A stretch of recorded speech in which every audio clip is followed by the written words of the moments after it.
ముక్కు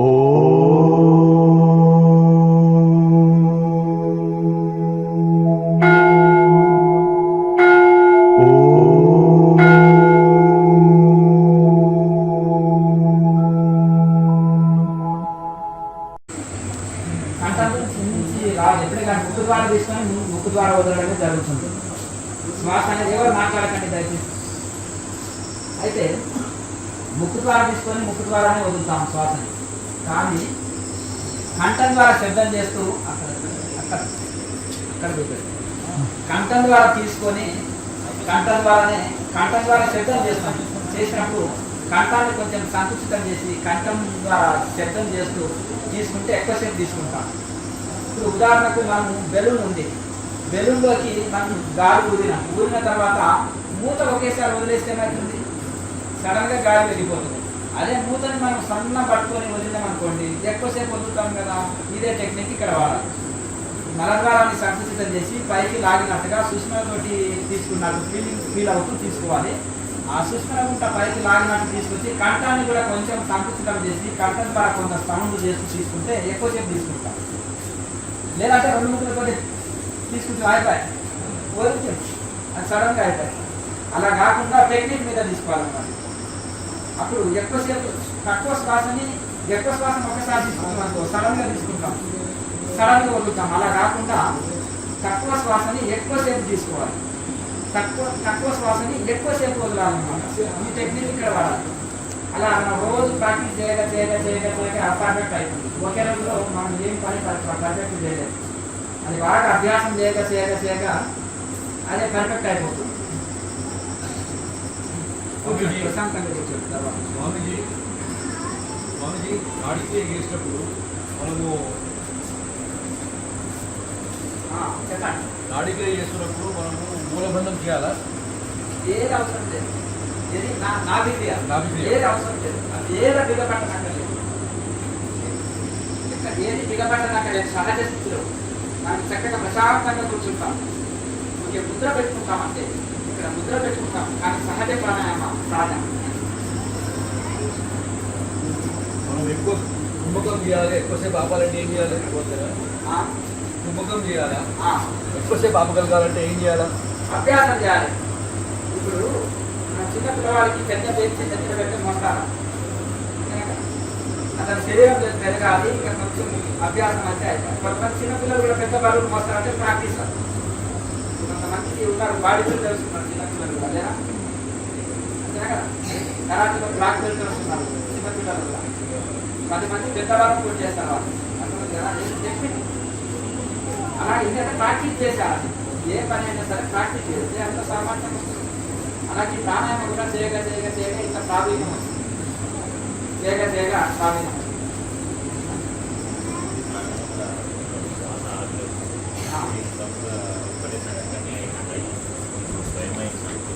ఏం భయపడవలసిన అవసరం లేదు. కుంభకం చూస్తూ పోతున్నారు. ఒకే రోజులు ఎక్కువ చేయకుండా మెల్లమెల్లగా చేస్తూ పోతున్నారు. మనసు అంతర్ముఖమవుతుంది. భయపడవలసిన అవసరం లేదు. ఎవరైతే పాత వాళ్ళు ఎవరైతే ఉన్నారో వాళ్ళు కుంభకం ఎక్కువ చేసినప్పుడు మనసు అంతర్ముఖం అయిపోయి ఒక నిశ్చల స్థితి, ఇక చాలా ఎక్కడో వెళ్ళిపోయినట్టు అనిపిస్తుంది. అక్కడ కంగారు పడవలసిన అవసరం లేదు. చాలా వరకు మహాముద్ర చేసినప్పుడు కుంభకం ఎక్కువ చేస్తే వెంటనే అంతర్ముఖమై చాలా డీప్ మెడిటేషన్ కుదురుతుంది. అలా ఏ ముద్రనే కానీ బాగా చేయగలిగే కుంభకాన్ని ఎక్కువ చేసినప్పుడు మనసు అక్కడ నిశ్చల స్థితిలో అయిపోతుంది. టోటల్గా నిశ్చల స్థితిలో అయ్యి మనసు అంతర్ముఖం అవుతుంది. అప్పుడు కంగారు పడవలసిన అవసరం లేదు. రాయమాసే పుస్తకం చదువుతుంది. డౌట్ లేదైతే పురాణ పుస్తకం. నేను యోగం చేస్తే చనిపోతానా అనే భయం కలుగుతుంది. అర్జునుడు కూడా అంటా కదా. అయితే ఇప్పుడు ఈ యుద్ధ రంగంలో నువ్వు చనిపోయినా కానీ స్వర్గానికే వెళ్తున్నావు. అది నా భయపడవలసిన అవసరం లేదంట. అంటే యోగం చేస్తూ వాటికి ఏం వచ్చినా అది ఒక సాధకుడి జన్మే వస్తుంది. అర్థంగా? ఎందుకంటే జన్మ వాటి మనం చేయాలి. అంటే ఏ భావనలతో నీవు ఏం వదులుతున్నావో తదనుకూలమైన జన్మ వస్తుంది. చాలా మంది అంటారు, కొంతమంది భక్తి మార్గంలో ఉన్నవాళ్ళు నాయన శివ నారాయణ అంటూ దైవనామాన్ని ఉచ్చరిస్తుంది. ఏమంటే గుర్తుకొస్తాయా? ఆస్తులు గుర్తుకొస్తాయి. మనవరాలు ఆస్తులు, ఉద్యోగము, సంపద, బ్యాంకు బ్యాలెన్సులు. అంతేనా తెలియకుండా అప్పులు ఇచ్చిన వాళ్ళు, అయ్యో వాడు ఇస్తాడో చేయడం, నేను మా పిల్లలకు లేకుండా సీక్రెట్గా డబ్బులు ఇస్తుంది. ఇవన్నీ గుర్తుకొస్తాయి తప్ప దైవనామం గుర్తుకొస్తుందా? ఎప్పుడు గుర్తుకొస్తుంది? అభ్యాసం చేసుకున్నప్పుడు అది మనకు స్మరణకు ఉంటుంది కనుక చిన్నప్పుడు సందే చేయండి. ఏమంటారంటే చాలా మంది ఇప్పుడు సన్యాసులైన ఆశ్రమాలకు తిరుగుతున్న వ్యక్తి నీకు అందరి మగవాళ్ళ వాటిని ప్రవర్తించవు, ఎప్పుడు కాలు మూసుకొని కూర్చుంటావు, డ్యూటీ నుంచి వస్తే అంటే ఆడవాళ్ళు కాబట్టి కంగారు పడుతున్నావు. మరి అమ్మగారు కూర్చుంటే నువ్వు సన్యాసులైన ఆశ్రమాలకు జీవిస్తుంటే ముసలితనంలో వాళ్ళ కాళ్ళు చేతులు ఉంటాయా? ముసలు అడగండి. కాళ్ళు చేతులు ఉండవు. వయసులో ఉన్నప్పుడు యోగం చేసేది ముసలితనంలో కాదు.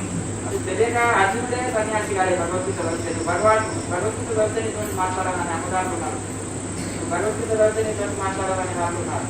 పూజలు చేస్తే గ్యారంటీ మా అమ్మమ్మ, మా నాన్నమ్మ, మా అమ్మ అందరూ పూజలు చేశారు రోజుకు 4 గంటలు. కానీ ఎక్కడ వెళ్ళారు? ఫ్యామిలీ లైఫ్లో కరెక్ట్ ఉంటారని వాళ్ళకు నో డౌట్.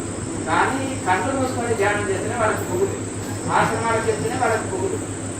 ఎందుకు చెప్పండి? పూజలు చేసిన మా ఫ్యామిలీ టోటల్ ఎవరు ఎక్కడ వెళ్ళిపెట్టారు? స్థిరంగా ఇక్కడనే బుద్ధంగా చేసిన పనులు దాకా ఇంట్లోనే ఉంటారని వాళ్ళకి ధ్యానం. కానీ ఏ మాత్రం ధ్యానం చేస్తే దీపిక వెళ్తే ఏమైనారు? అది ఒక భ్రమలో ఉన్నారు. సాక్షాత్తు అర్జునుడు భగవద్గీత మొత్తం కృష్ణుడి చేత విన్న అర్జునుడే సన్యాసం పుచ్చుకోలే, కర్తవ్య కర్మ గుర్తు చేశాడే తప్ప ఫ్యామిలీని వదిలిపెడితే తెక్కం హృదయ దౌర్బల్యం అన్నాడు. అర్థమైందా? తెక్కం హృదయ దౌర్బల్యం వదిలిన అర్జున నువ్వు. వివేకానంద స్వామికి నచ్చిన శ్లోకం తెక్కం హృదయ దౌర్బల్యం తెక్కు ఉత్తిష్ట భారత. అది అలాగే ఉపనిషత్తులో కూడా దీనికి ఉంటుంది. అట్లా దీనికి సంబంధించిన శ్లోకం కూడా ఉంటుంది. అయితే నీవు మొదలు ఏంటంటే భగవద్గీత అంతా నువ్వు జీవితాన్ని వద్దు. మనిషికి జీవితంలో దేనికి పైకి రానియదు. ఈ భయస్తులు రోజు చనిపోతారు, నిర్భయస్తులు ఒకటేసారి. కనుక ఏమన్నా పని చేయాలంటే భయం, ఎగ్జామ్స్ అంటే భయం, అంతేనా? ఎక్కడైనా ఒంటరికి వెళ్ళాలంటే భయం, చీకటి అంటే భయం. ఇక అనేకమైన తెలియవాటి ఈ ప్రపంచంలో అనేకమైన భయాలు వెంటాడుతుంటాయంటారు. కనుక ఆ విధంగా మనకు దేనికి భయం కలుగుతుంది? మరణ భయం అంటారు. వృద్ధులకు చూడండి, మరణ భయం. నాకు ఎందుకు అంటే మరణం అంటే చాలా భయం. ఇది స్థిరంగా ఉంటామా? ఇక్కడ ఎవరైనా స్థిరంగా ఉంటారా చెప్పండి? మరణం ఎప్పుడు తప్పదు. మరి ఎందుకు భయపడాలి? ఈ కర్తవ్య కర్మని మీరు చక్కగా చెయ్యి. మరణం ఎప్పుడో ఒకసారి ఎవరికైనా తప్పదు, వెనక ముందు వస్తే ఈ శరీరంలో జీవుడు శరీరాన్ని వదిలితే మరణం అంటున్నాం. జీవుడు కొత్త శరీరంలోకి వెళ్తే దాన్ని జననం అంటున్నాం. జననం కంటే ముందు ఉన్నాము, మరణించిన తర్వాత ఉంటున్నాము, ఈ శరీరంలోకి వచ్చినాక ఉన్నాము. అన్ని కాలాల్లో ఉన్నాం కదా, 3 కాలాల్లో 3 యుగాలు, అన్ని కాలంలో ఆత్మకి మరణం లేదని తెలుస్తుంది కదా. అందుకనే ఆత్మని గాలి కలపజాలదు, నీరు కలపజాలదు, అగ్ని కలపజాలదు. శరీరాన్ని కాలుస్తుంది కానీ ఆత్మని కాదు. ఆత్మ అన్ని కాలాల్లో ఉంటుంది. ఇది తెలియక మనం ఏమంటున్నామంటే మరణం అంటే భయం కలుగుతుంది. కనుక నీరు పట్టుకోవాలని ఆయన పద్ధతి అని కదా ఆయన మహాముద్ర చేసినప్పుడు ఈ సైనస్ ద్వారా ఒకటే ముక్కు నుంచి బాధిస్తుంది స్వామి. తర్వాత ఈ సైనస్ ద్వారా ఒకటే ముక్కు నుంచి బాధిస్తుంది. అయితే చాలా మందికి ఈ సైనస్ ప్రాబ్లాలు ఉంటాయి. ఒకటే ముక్కు రంధ్రంలో శ్వాస నడుస్తుంది. ఒకే రంధ్రంలో శ్వాస నడుస్తున్నప్పుడు దాన్ని ఏం చేయాలంటే మనకు సింపుల్ టెక్నిక్. రాత్రిపూట పడుతున్నప్పుడు ఎడమ ముక్కు శ్వాస నడుస్తున్నప్పుడు కుడి వైపు తిరిగి పడుతుంటే ఎడమ ముక్కు నడుస్తుంది. ఎడమ వైపు మంది పడుతున్నప్పుడు చక్కగా విష్ణుమూర్తి ఎలా పడుకుంటారు? చాలా మంది ఏం చేస్తారంటే నిద్రపోవడం కూడా చేత కాదు. అవునా? ఎట్లా నిద్రపోవాలో తెలియదు. కుక్క పిల్లలాగా ముచ్చుకొని పడుకుంటారు. అవునా? ఇక చిన్నపిల్లలు చూడండి, ప్రత్యేక కాలంలో తలకాయ ఎత్తించుకొని పడుకుంటారు. ఇంకొక ఆయన బుద్ధి పైకి వెళ్ళి పడుకుంటారు, చిట్టి కాలు పెట్టి. ఎట్లా పడుకోవాలన్నా తెలియదు అసలు. చివరి దాకా పడుకోండి, లేదా వన్ సైడ్ ఎడమ వైపు తిరిగి పడుకుంటే కుడి వైపు తిరిగి పడుకోండి. అదే మాట్లాడకండి దయచేసి. అయితే రాత్రి కూడా ఫోన్ చేసి పడుకున్న తర్వాత ఎప్పుడే కానీ ఎడమ వైపు విష్ణుమూర్తి ఎలా పడుకుని ఉంటాడు చూడండి. రంగనాథ స్వామి విగ్రహాన్ని ఎక్కడ చూడండి, విగ్రహం ఎలా ఉంటాడు? చక్కగా నిటారుగా వెదురు పనులు గడవాలి. నిటారుగా ఉంటాడు. వంకగా ఉంటాడా? ఈ పైపెట్టు ఉంటుంది అంత చక్కగా నిదానంగా ఒక పైపెట్ మీద ఇలా నేల మీద పడుకోబెట్టి ఎలా ఉంటుందో అలా రెండు కావాలని జంటగా పెట్టుకొని ఎడమ చేతిని తల కింద పెట్టుకొని హాయిగా ఈ చేతిని ఇలా ఒట్టు మీద పెట్టుకొని చక్కగా పడుకుంటున్నారు. ఎక్కడ వైపు మంది పడుకుంటారు? ఎడమ వైపు మంది పడుకుంటారు. అప్పుడు ఏది నడుస్తుంది? కుడి వైపు నాడి నడుస్తుంది. పింగళ నాడి ఇలా పింగళ నాడి నడుస్తుంది. సూర్యనాడి పింగళ నాడి. ఆ సూర్యనాడి నడుస్తుంటే ఏ రోగాలు రావు మనిషి. అర్థమైందా? సూర్యనాడి నడుస్తున్నప్పుడు ఆ సూర్యనాడి నడుస్తున్నప్పుడు అనుకున్న కార్యాలు కూడా అవుతాయి. కనుక ఆ కుడి నాడి నడుస్తుంది. ఎడమ వైపు మనిషి తిరిగి పడుతున్నారు. కనుక మీరు అలా పడుకోండి. తర్వాత మీకు అలసట వస్తే రెండో సైడ్ తిరిగి పడుకోండి. కానీ తిరిగి పడుకున్న వెంటనే ఎక్కడ మళ్ళీ ఎడమ వైపు మళ్ళీ పడుకుంటే కుడినాడి నడిచి జీర్ణశక్తి బాగా పనిచేస్తుంది. సూర్యనాడి నడుస్తున్నప్పుడు ఏం నడుస్తుంది? జీర్ణశక్తి విపరీతంగా పనిచేస్తుంది. సూర్యుడు అంటే అగ్నితత్వం, జఠరాగ్ని నడుస్తుంది, సూర్యతత్వం పనిచేస్తుంది, జీర్ణశక్తి బాగా పనిచేస్తుంది. తిన్న తర్వాత పోతే జీర్ణ కారణం అవుతా అలా జీర్ణం అవుతుంది. కనుక పడుకున్న వెంటనే ఎడమ వైపు మళ్ళీ పడుకోండి. తర్వాత మీరు కుడి వైపు మళ్ళీ పడుకోవచ్చు. లేదా శవం రాక మళ్ళీ పడుకోవచ్చు. కానీ ఉత్తరాక మర్చుకొని పడుకోవచ్చు అన్నమాట. కనుక ఆ విధంగా నిద్ర కూడా ఒక శాస్త్రం ఉంది, భోజనాలకు కూడా ఒక శాస్త్రం ఉంది. ఎట్లా వండుకొని తినాలని ప్రతి దానికి ఒక శాస్త్రం ఉంది. ఆహార నియమాలు ఏముంటాయి? ఆహారం ఏది తినకూడదు? మీరు ప్లే లిస్టులో క్రియా యొక్క ప్రశ్న జవాబులు అనే వీడియోలు ఉంటాయి. అది రెగ్యులర్గా వింటున్నాను. ఒక్క రోజులో ఒక గంటలో మనకు ఆధ్యాత్మిక మొత్తం ఇంజనీర్ డాక్టర్ కాలేదు. అందుకని చెప్తాను కదా, ఆహార నియమాలు అన్ని బాగా అనుకుంటున్నాయి. నాడి శుద్ధి అంటే ఏంటిది, చర్చక్రాలు అంటే ఏంటిది, నాడు దశ శుద్ధి అవుతాయి, ప్రాణాయామం చేసే బెనిఫిట్స్ ఏంటిది, క్రియా యొక్క బెనిఫిట్స్ ఏంటిది, ఏ యంత్రకి ఏ ఫలితం వస్తుంది, అది రెగ్యులర్గా అది వింటుండాలి. అసలు యాప్ కొనుక్కోండి అందులో వినండి అని లేదు కదా. ఇక్కడ అన్ని ఫ్రీ కదా. అసలు స్పెషల్ ఉపన్యాసాలు గురించి కావాలంటే యాప్ కొనుక్కోండి, నెలకు 2,000 కట్టండి, ఆ యాప్లో చూడండి అనేది లేదు కదా. బిజినెస్ సెంటర్ కాదు కదా ఇది. కనుక హ్యాపీగా మీకు కేఎంసీలో ప్రశ్న జవాబులు రెగ్యులర్గా వస్తుంటాయి, పాత వీడియోలు ఉంటాయి. అదే పనిగా పెడుతుంటే వినేవాళ్ళకి బోరు కొడుతుంది కదా, అంతేనా కదా. కనుక ఆ విధంగా మీరు ఏం చేయాలంటే ప్లేలిస్టులోకి వెళ్ళండి. కేఎంసీలో ప్లేలిస్టులోకి వెళ్తే క్రియా యొక్క క్వశ్చన్స్ ఆన్సర్స్ అని 100 వీడియోలు ఉంటాయి. అది మీ క్వశ్చన్ ఏముందో ఆ క్వశ్చన్కి సంబంధించిన వీడియోనే చూడండి, అన్నీ అక్కర్లేదు. ఆహార నియమాలు కానీ, ఫుడ్ అని తొందరగా ఎట్లా యాక్టివేట్ అవుతుంది, మీరు ఒక్కొక్క ముద్ర ఫలితం ఏంటిది, మీరు సాధకుడు ఎట్లా ఎదగాలి, ఇవన్నీ ఉంటాయన్నమాట. పొట్టని 4 భాగాలు చేస్తే 2 భాగాలు సగ భాగం పోసేయాలి, పావు భాగం నీరు తాగాలి, పావు భోంచేసిన గంట తర్వాత భోంచేయాలి, మాట్లాడవద్దు. భోంచేసిన 1 గంట తర్వాత నీళ్లు తాగాలి. ఇంత నీళ్లు తాగిననుకో జఠరాగ్ని సరిగ్గా పనిచేయదు. అలా నీళ్ళు తాగకుంటున్నారు అనుకో, మధ్యలో అవసరం ఉంటే 1 గుట్టిగా తాగండి, 2 గుట్టికాలు తాగండి, తాగొచ్చు, ఇబ్బంది లేదు. ఆచరణం చేసుకుంటామా తినేటప్పుడు ఎందుకు పేగులు తడితే త్వరగా ముద్ద ఈజీగా పేగులు వెళ్ళిపోతుంది. నెయ్యితోటి 3 ముద్దలు ఎందుకు తింటారు? నెయ్యి పేగుల నుంచి సులువుగా దారుతుంది. 3 ముద్దలు తింటారు బ్రాహ్మణులు కానీ, వేద పండితులు కానీ, శాస్త్రం తెలిసిన వాళ్ళు. నెయ్యి గుణము దారుడు, పేగుతో మెల్లగా దారిపోయి మంచిగా పోతుంది. లేదంటే ఆచమనం అన్న చేసుకోండి, నెయ్యి లేదు మీద వాడికి ఆచమనం అన్న చేసుకో, పేగులు కలిపి తింటాం. అలాగే తర్వాత మనం ఈ విధంగా మనం ఇలా తినడం వలన తర్వాత 1 గంట గ్యాప్ ఇవ్వడం వలన ఏంటంటే మంచి జఠరాగ్ని రగిలి త్వరగా జీర్ణమవుతుంది ఆహారం. తర్వాత 1 లీటర్ తాగండి, పర్వాలేదు. 1 గంట గ్యాప్ ఇచ్చి 1 లీటర్ వాటర్ తాగండి.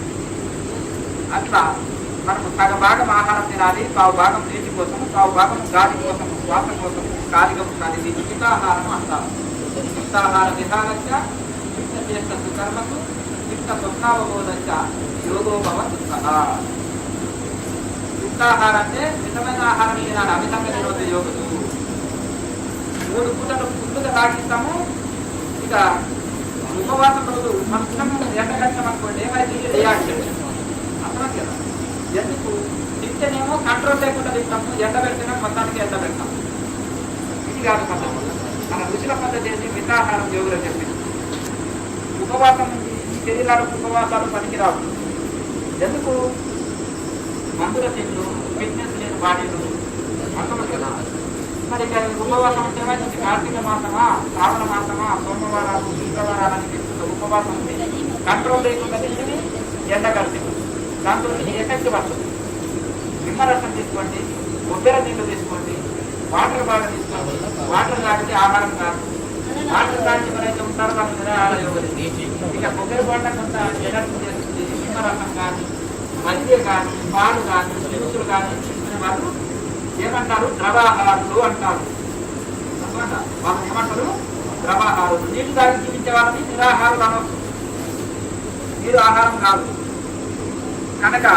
అలాగే ఇంకొకటి వడ్లు తిన్న వాళ్ళకి అపక్వాహారులు అంటారు కదా. కనుక మితాహారులు ఎవరంటారంటే ఎంతవరకు చెప్తున్నాం కదా, మొదటి నగబాగనే పోటీ వాళ్ళని మితాహారులు అంటారు. కనుక నిద్ర కూడా ఎట్లుండాలి? నిజంగా ఉండాలన్నమాట. ఎక్కువ నిద్రపోతే ఏమొస్తుంది? తమో గుణం వస్తుంది, రోగం వస్తుంది శరీరానికి. తక్కువ నిద్రపోతే శరీరానికి అనారోగ్యమే. ఎక్కువ నిద్రపోతే అనారోగ్యమే. ఎక్కువ భోజనం చేస్తే అనారోగ్యమే. తక్కువ భోజనం చేస్తే శరీరం నిలవదు. అంతేనా కదా? ఎంత అవసరమో అంత పెట్రోల్ ట్యాంకులు ఎంత పడుతుందో అంతే పోతున్నాం. ఎంత పోతే అంతేనా కదా? అలా మనం కూడా ఎంత అవసరమో అంత తీసుకుంటే చాలా మంచి ఆరోగ్యాన్ని. కనుక ఎవరైతే మితాహారం తీసుకుంటారో వాళ్ళు ఎనర్జీగా ఉంటారు, యాక్టివ్గా ఉంటారు. మన హెల్త్ బాగా పనిచేస్తాయి, బ్రెయిన్ బాగా వర్క్ చేస్తుంది, బాడీ మంచి వర్క్ చేస్తుంది, ఆరోగ్యం బాగుంటుంది. ఎక్కువ తిన్న వాళ్ళ రోజునే తక్కువ తిన్న వీక్గా ఉంటారు. ఎంత అవసరం అంత తిన్న వాళ్ళు చాలా తింటారు. కనుక మనం చేసేదేమో చాలా సుకుమారమైంది. ఏసీలో కూర్చొని, కుర్చీలో కూర్చొని హాయిగా సంతకాలు చేసే పని, లేదా కంప్యూటర్ చూసే పని. అంతేనా కదా? బ్రెయిన్కే వరకు, శరీరానికి వరకు లేనప్పుడు మరి మాంసం తినవస్తున్నాం. అది లేబర్ తింటే బరువైన 100 కిలోలు, 50 కిలోలు సాయంత్రం వరకు మోసే వాళ్ళు తింటే వాళ్ళకి జీర్ణం అవుతుంది. కానీ ఈ సుకుమారమైన పని చేసుకుంటూ నాన్ వెజ్ తింటే ఏమవుతుంది? కొలెస్ట్రాల్ పెరుగుతుంది.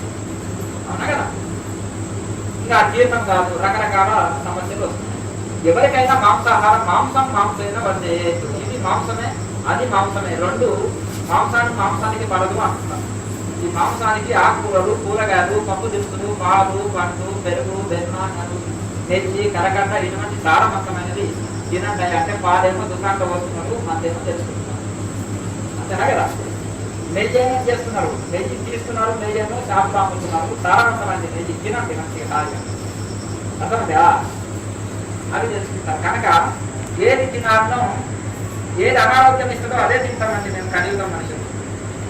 ఏది అనారోగ్యం ఇస్తుందో నేను 4 రోజులు బతికినా సరే, ఎన్ని రోగాలు అన్నారని హాస్పిటల్ లేదా చూడాలి.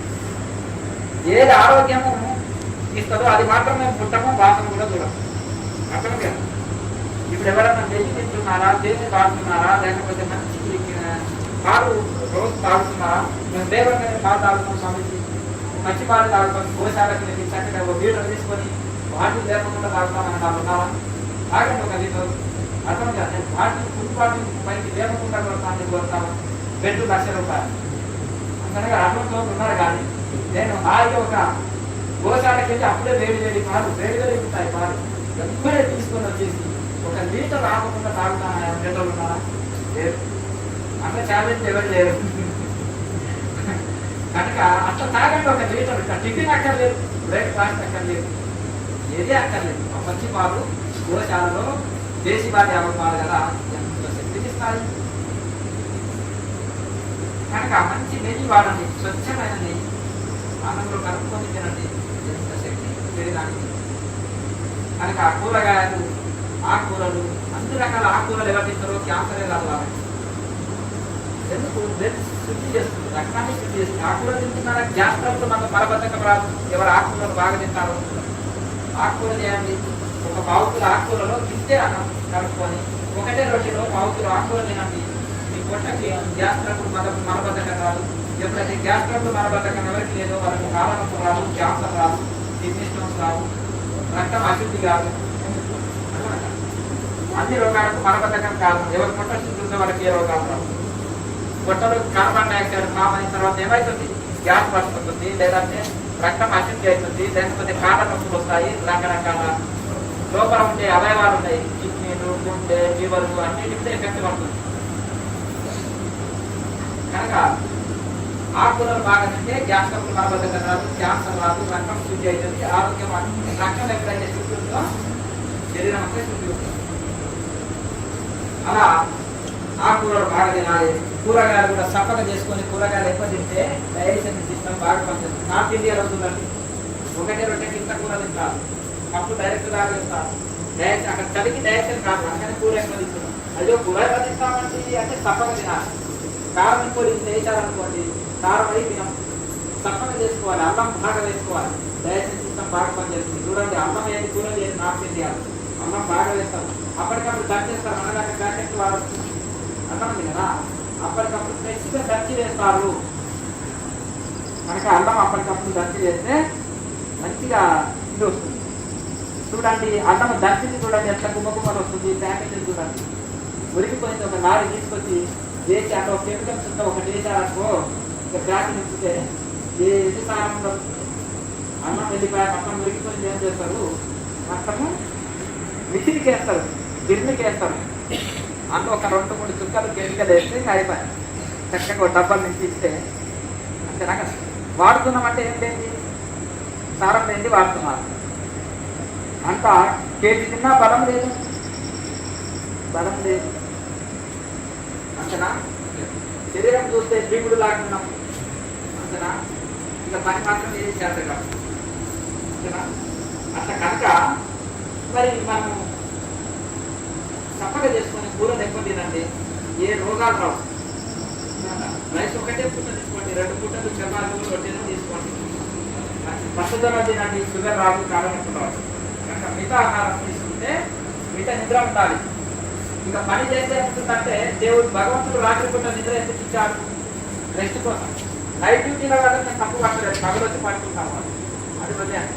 ఒకవేళ భగవంతుడు రాత్రి అనేది చేయకపోతే ఆటోమేటిక్గా 24 గంటలు పని చేస్తారని భగవంతుడు ఏం చేశాడంటే నైట్ రెస్ట్ కోసం ఇచ్చాడు. కనుక మితంగా నిద్రపోవాలి, మితంగా పని కూడా మితంగా చేయాలంట. 24 గంటలు చేస్తాను డబ్బులు బాగా వస్తాయని డబుల్ చార్జ్ చేసిన డబుల్ డ్యూటీ చేసిన ఏమైతుంది, 2వ రోజు నీరసం ఉంటుంది. అదే పనిలో ఒత్తిడితో చేసిన అనుకోండి శరీరం రోగమయమైంది. కనుక ఏ టైంలో ఏది చేయాలనో అది చేయాలి. కనుక ఈ శరీరము, మనం శరీరాన్ని నిన్ను చూస్తే నన్ను చూడు, నిన్ను చూస్తానంటారు. దాన్ని చక్కగా చూసుకుంటే మనల్ని చక్కగా సర్వీస్ అందిస్తుంది. ఇది పట్టించుకుంటలే మనం, నీ గొడవ నీది, నా గొడవ నాదే అన్నమాట. విపరీతంగా వాడేసుకుంటున్నాం, వేకిని సర్వీస్ చేయకుండా వాడేస్తే ఏమైతుంది, వాడేస్తుందా సర్వీసింగ్ బాగా చేస్తాం. మరి బాడీ సర్వీసింగ్ చేసుకుంటున్నాము అంటే బాడీ ఎప్పుడు సర్వీసింగ్ అవుతుంది. ఆహార నియమాలు, నిద్ర, పని, వ్యవహారం మితంగా చేస్తూ చక్కటి ఆహార నియమాలు పాటిస్తూ దాన్ని చక్కగా పొట్టని క్లీన్ చేసుకుంటే సర్వీసింగ్ అయినట్టే. అర్థమైందా. ఇక ఒక ఆయన బాత్రూమ్ పోయి ఒకటే సౌండ్స్ చేస్తుంటాడు బయటికి రాక, అవునా కదా. అప్పుడు ఏం చేస్తారు, బోర్డ్స్ తోటి వదిలినప్పుడు ఆ మలద్వారం అంతా ఆర్సిమోడలు అవుతాయి, పైల్స్ అవుతాయి. తర్వాత అక్కడ చిట్లిపోయి రక్తం రకరకాల బ్లడ్ బయటకు పడుతుంది, రకరకాలుగా నామ చేస్తున్నాం. వేగంగా 1 లీటర్ నీళ్ళు తాగండి, గోరు వేసిన నీళ్ళు 4 గంటలు చేసి ఉదయం పూట క్లీన్ గ్యాస్ ట్రబుల్ ట్యాబ్లెట్లతో అక్కడ ఇదే గోరు ట్యాబ్లెట్లో ఒక డాక్టర్ ఉంటారు. అందరికి నేను డాక్టర్ని స్వామి, మరి నాకేమో ఈ యొక్క ఇది ఉంటుంది, రక్తమే వస్తుంది మన ద్వారం వస్తా. ఏమి చేయాలి స్వామి అంటే వేడి వలన వస్తుంది, మీరు మసాలా వస్తుంది ఇలాగే తిన్నందుకు నువ్వు దేయంగానే ఏం చేయాలంటే 1 లీటర్ నీళ్ళు తాగు, చెరువు కట్టకు కలుపుకుంటావు, పల్లెటూరే కదా అంటే 1 లీటర్ ఎలా తాగలుగుతాం అంటే 1 గ్లాసు, 2 గ్లాసులు, 3 గ్లాసులు ఇలా పెంచుకోకూడదు. ఇలా వేడి నీళ్ళు ఎవరు ఇస్తారు స్వామి, వాళ్ళు పడుకుంటున్నారు, వేడి నీళ్ళు మంది వేడి వేడి నీళ్ళు మనకు తెలియదా. లేకపోతే 1 జంతువు పుట్టుకొని చెరువు కట్టకు నల్లబులు పడుకుంటారు, ఎట్లాగో అక్కడనే కదా తెలియదు అంటే నేను అందరికీ డాక్టర్, మీరు నాకు డాక్టర్ పాటు ఇదే చిన్నగా అసలు ఉంచారు. కూర్చోక ముందే క్లియర్గా మోకాళ్ళ మీదే క్లియర్గా మొత్తం క్లీన్ అయిపోతుంది. మరి ఇంత ఇది ఉంది కదా, గ్యాస్ లేదు, సైడ్ ఎఫెక్ట్స్ ఉన్నాయి. ఏది 1 రూపాయి ఖర్చు లేకుండా గ్యాస్ ట్రబుల్ మలబద్ధకం పోయే చిటిక ఎంత బాగుంది, శరీరంలో హీట్ కొట్టేసే చిటిక ఎంత బాగుంది. ఇదే పేషెంట్లకు చెప్తే అది ముందంటే డాక్టర్ గారు ట్యాబ్లెట్ ఇవ్వండి నాకు అంతేనా కదా. మీరు కబుర్లు చెప్పక ట్యాబ్లెట్ చేయాలి అని అంటారంట, కానీ ఇదే చిట్కా వాళ్ళకి చెప్తే పాలు రాదు. చిన్న సమస్య వేరే వాళ్ళకు ఉంది కనుక చిన్న చిట్కతోటి ఆయన ఎన్నో రోజుల నుంచి వేధిస్తున్న సమస్య క్లియర్. లేవగానే అందుకనే మలబద్ధక సమస్య, గ్యాస్ ట్రబుల్ సమస్య ఉన్న వాళ్ళు ఏ ట్యాబ్లెట్ అక్కర్లేదు, ఏ మెడిసిన్ అక్కర్లేదు. లేవగానే ఏం చేస్తారు, మొదటి రోజు బిందె ఉంటుంది, మా నార్మల్ బిందె, ఫ్రిడ్జ్ల నీళ్ళకు ఒకటి, ఫ్రిడ్జ్ల నీళ్ళు దరిద్రం, అదే మీకు అన్ని రోగాలు తెచ్చి పెడుతున్నాయి. నార్మల్గా బిందెలు ఉంటాయి కదా, ఆ బిందెలో నీళ్ళు ఒక గ్లాస్ తో తాగండి, 2వ రోజు 2 గ్లాసులు, 3వ రోజు 3 గ్లాసులు, 4వ రోజు 4 గ్లాసులు, అలా పెంచుతూ ఒక 15 రోజులకు వచ్చే వరకు 1 లీటర్ తాగే కెపాసిటీ మీకు వస్తుంది. లేవంగానే ఒక చెంబు నిండా నీళ్లు హాయిగా తాగండి, చెంబు అక్కడ పెట్టండి. ఇక ఉదయం లేవగానే ఏం చేస్తారు, మీరు వాకింగ్ చేయండి, ఇల్లు ఉడవండి, ఇంట్లో పనులు సర్దుకోండి, ఈ పని ఆ పని చేసే వరకే బాత్రూమ్కి వెళ్ళాలి. అప్పుడు మిగబట్టకండి, చక్కగా పోండి, పొట్ట క్లీన్ ఒకటేసారి, ఏం అక్కర్లేదు, అంతా ఏం మిక్సింగ్ చేయనక్కర్లేదు, వేడి కూడా చేయనక్కర్లేదు. నార్మల్ వాటర్, ఫ్రిడ్జ్ వాటర్ వద్దు, నార్మల్గా బిందెలో ఏ విధంగా ఉంటావో ఉదయం చూడాలి. బిందెలో ఆటోమేటిక్గా కూడా గోలు వెచ్చగా వస్తాయి నీళ్ళు. చూడండి, ఏదైనా స్టీల్ బిందె కానీ ఏ బిందె అయినా ఉదయం చూడగానే మూత తీసి ఇచ్చినప్పుడు కొంత గోలు వెచ్చగా వస్తాయి, ఆటోమేటిక్గా సహజంగానే వేడి తత్వం వస్తుంది అందులో. కనుక అవి తాగాలనుకోక లీటరు ఇక మీ సమస్య ఉంటుంది. అందుకని పొట్ట క్లీన్ చేసుకోవడానికి ప్రయత్నం చేయండి, ఇక రోగాలే రావు. కనుక ఆ విధంగా మీరు ఆహార నియమాలు ఇంట్లో ఇవన్నీ ఉంటే చక్కగా మీరు ఆకుకూరలు బాగా చేయాలి, కూరగాయలు బాగా తీసుకోండి, సంపగా తీసుకోండి. ప్రతి కూరలు ఏం చేయాలి, శరీరంలో వాతం ఉంటుంది కదా, వాళ్ళు వామ ఎక్కువ వేసుకోండి, వామ దాంతో పాటు మిరియాలు పొడి వేసుకోండి. శరీరంలో హీట్ ఉంటుంది అనుకో, వాళ్ళు జీలకర్ర ఎక్కువ వేసుకోండి, జీలకర్రని బాగా వేయాలి. అల్లం ఎవరైనా వాడచ్చు, ఇక అందరూ ప్రతి ఒక్కరు ఎక్కువ వేసుకోండి. కొత్తిమీరని బాగా వేయాలి, ధనియాల పొడి వేయండి, ఇక గుమ్మలు ఆడుతుంది కూరంతా. కనుక మనకి ఏ జబ్బు ఉంది, అది ఏది తగ్గడానికి ఏముంటుంది, అసలు థైరాయిడ్ ఉందనుకోండి, కొత్తిమీర జ్యూస్ తాగండి, కొత్తిమీర కూరలు ఎక్కువ వేసుకోండి, ధనియాల పొడిని బాగా, ధనియాల చారు తాగండి, ధనియాల వాటి కూరలు వేసుకోండి. అలా ఇవన్నీ వేస్తే కూర గుమ్మగుమ్మరాడుతుంది, తప్పక తీసుకోవాలి. ఉప్పు కారాలు కొంచెం తక్కువేయాలి, రాక్ సాల్ట్ వాడండి, సైతవరం అంటారు, అది వేసుకోండి. కూరలో బీపీ షుగర్ కంట్రోల్ చేస్తుంది, రోగాన్ని కంట్రోల్ చేస్తుంది. ఉప్పు వాళ్ళు అది వేసుకోండి. అట్లా ఉప్పు కారాలు తక్కువ తీసుకొని చప్పటి కూరలు ఎక్కువ తీసుకున్నారనుకో, ఇక శరీరానికి శక్తినిచ్చేది కూరనే. అక్కడ ఎందుకంటే పాలిష్ బియ్యం తిని పాలిష్ లాగా అయిపోతున్నాయి, అవుతున్నారా కాలేదు. అసలు గుడి బియ్యం తీసుకున్నారా, అమ్మ నల్లగా ఉన్నాయండి, నల్లగా అవుతుందంటే అన్నం అంటారు, అవునా. పాలిష్ బియ్యం తిని మనుషులు కూడా పాలిష్ వచ్చినట్టే అవుతున్నారు, అవునా కదా. కేచర్య ముద్ర వివరంగా చెప్తుంది. దానికి నాలుగు ఎక్సర్సైజ్ చేయగా ప్రకారం నాగం కోసుకోవడం అనేది అట్లా అది నిషేధించబడ్డది. లాహిర్ మాస ఏమంటారంటే ఛేదనం ఎందుకు నిషేధించినంటే, ఆయన నాలుగు కింద కత్తిరించుకున్నాడు అనుకోండి, నాలుగ పట్టు తప్పుతుంది, పట్టు తప్పినప్పుడు ఆయన గడ్డ అన్నారు అనుకో, వస్తున్నా అంటారు. అన్నప్పుడు నచ్చి పలికింది అనుకో, ఏమవుతుంది, మీరేనా అని అంటారు. అప్పుడు నచ్చి వాళ్ళు మాట్లాడుతుంటే చూసారనుకో, ఇలా క్రియాయోగ్యంతో ఏంటయ్యా స్పష్టంగా మాట్లాడట్లేదు, నచ్చి మాట్లాడుతున్నాడు అంటే నవ్వులాట అవుతుందా అందరిలో, అంతేనా కదా. ఎవరన్నా నచ్చి మాట్లాడాలనుకోండి, నవ్వుకుంటారా నవ్వుకోవాలి, అంతేనా. మరి కనుక నాలుగా పట్టు తప్పి నచ్చి వస్తాయి మాట, అప్పుడు నవ్వులాట ఉంటుంది అందరూ, అంతేనా కదా. కనుక సహజ స్థితిలోనే ఈ ఎక్సర్సైజ్ చేయగా నాలుక పొడుగు అవుతుంది, పొడుగైతే ఆటోమేటిక్గా పూర్ణ చేసి వస్తుంది. ఎన్ని రోజులు అని చెప్పడానికి లేదు. నాలుక పడుకున్న వాళ్ళకు 1 వీక్లో 1 మంత్లో రావచ్చు, నాలుక చిన్న వాళ్ళకు సంవత్సరం పడవచ్చు, ఎక్కువ పడుతుంది. ఇంకా కొంతమందికి నాలుక పూర్తిగా అనుకోని ఉంటుంది, చిన్నగా ఉంటుంది నాలుక. కొంతమందికి మొదటి రోజు కూడా వస్తుంది, అందుతుంది, కొంతమందికి అక్కడ అందకుండా వస్తుంది. ఎందుకు వస్తుంది, బుక్కును అందుకోకుండా వస్తుంది. కొంతమంది బుక్కును అందుకొని పైకి పోయినా కానీ రాదు, ఎందుకంటే ఈ భాగం ఉంటుంది కదా, ఈ కంట భాగం ఎక్కువ తక్కువ ఉన్నది అనమాట. కొంతమంది చూడండి వాళ్ళ లావుడి మనుషులు కూడా మహాముద్ర పర్ఫెక్ట్ వేస్తారు, కొంతమంది పక్క ముందు కూడా మహాముద్ర వేయరు. ఎందుకు, ఈ నడుము భాగం నుంచి తల భాగం పొడుగు ఉన్న వాళ్ళకి మహాముద్ర తొందరగా వస్తుంది. ఇక్కడ ఈ భాగం తక్కువ ఉన్న వాళ్ళకి మహాముద్ర రాదు. ఇక్కడ ఇదే లాజిక్ ఇందులో అర్థమైందా. కనుక ఎవరైనా ప్రాక్టీస్ చేయగా వస్తుంది, ఇబ్బంది ఏది కష్టపడదు. అభ్యాసం బాగా చేయగా వస్తుంది, అదేమి ఇది కాదు. కనుక కేసర్ వచ్చి కూడా ప్రాణాయామం చేయకపోతే లాభం లేదు. ప్రాణాయామం చేసే వాళ్ళకి కేసర్ రాకుండా కానీ అర్ధ కేసర్లో ఉండి ఆయన చేసిన ఫలితం ఉంటుంది. కేసర్ లాభం ఏంటంటే ఉష్ణం పెరగని శరీరంలో మనసు అంతర్ముఖం అవుతుంది. లాంగ్ బ్రీతింగ్ చేయగలుగుతాం. ఎక్కువసేపు శ్వాస తీసుకొని వదిలే కెపాసిటీ లభిస్తుంది. మనసును అంతర్ముఖం చేస్తుంది. శరీరంలో ఉష్ణం పెరగదు. మన ప్రాణాయామం విపరీతంగా చేస్తాం. గంట సేపు 2 గంటలు పాట సాధకుని అడిగారనుకోండి, సూపర్ కన్నా రానంటుంది. 4 వచ్చే నెలలు వస్తుంది. ముసలాగా 80 ఏళ్ళ వయసులో కూర్చొని చేసింది అనుకో, ఇక 6 గంటల దాకా వదులు ప్రాణాయామం. అర్థమైంది కదా? అర్థమైందా? మరి అట్లా ఉష్ణం పెరుగుతుందా?